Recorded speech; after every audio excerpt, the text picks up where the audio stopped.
Donald J. Trump. The name echoed through the halls of the Capitol building once more. Not since Grover Cleveland had a president return to the Oval Office after a defeat. Yet, on this frigid January day in 2025, the impossible had happened. The 47th president stood ready to be sworn in for his second term. Gone was the outdoor pomp and circumstance of inaugurations past. The biting cold forced the ceremony indoors into the grand but less capacious Capitol Rotunda. Despite the change in venue, the air crackled with anticipation. Trump, a showman at heart, knew how to command attention, even in this staid setting. He fed off the energy of the crowd, his signature red tie a splash of color against the sea of dark suits and overcoats. The ceremony itself was brief, businesslike. Chief Justice Roberts, presiding over his third Trump inauguration, administered the oath of office. Trump, placing his hand on a family Bible and a copy of The Art of the Deal, swore to uphold the Constitution. The moment was heavy with history, yet tinged with an unsettling sense of déjà vu. 4 years had passed, 4 tumultuous years that had tested the very fabric of American democracy. Now, Trump was back, emboldened by his victory, eager to reshape America in his own image. The question on everyone's mind was simple: would this second act be a repeat performance or something far more dramatic?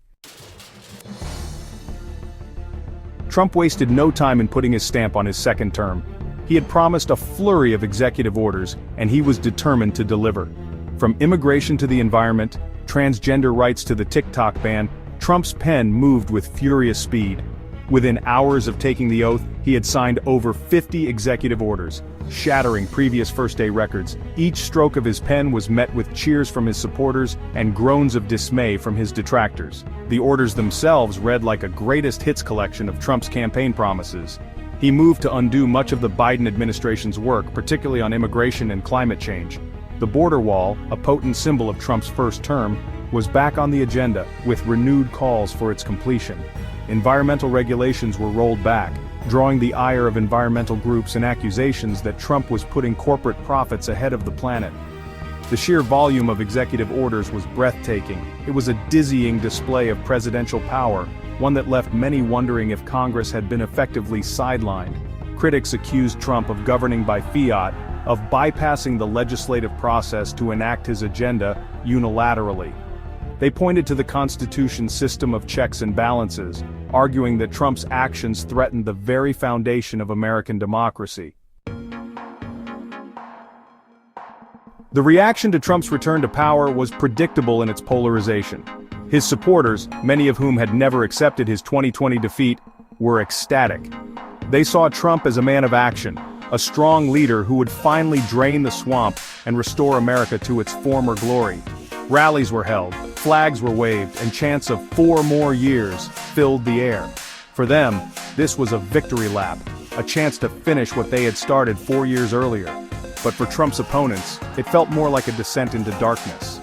They viewed his victory as a threat to everything they held dear: democracy, equality, justice. They pointed to his rhetoric, his attacks on the media and his opponents, as evidence that he was unfit to hold the office of president. Protests erupted across the country, a visible sign of the deep divisions that Trump's presidency had exposed and exacerbated. Even before Trump took the oath of office, former President Joe Biden, in a somber farewell address, issued a stark warning. He spoke of a dangerous oligarchy forming around Trump, a cabal of billionaires and special interests, more interested in enriching themselves than serving the American people.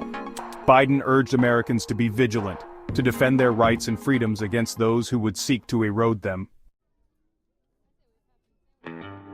As the sun set on Trump's first day back in office, the question remained: what would this second term hold?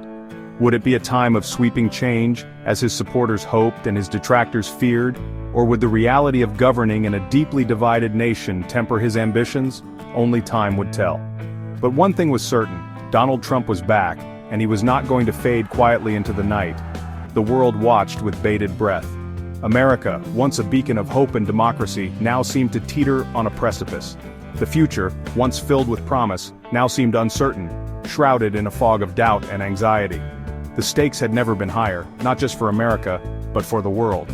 Trump's second act had begun, and the final curtain was yet to fall.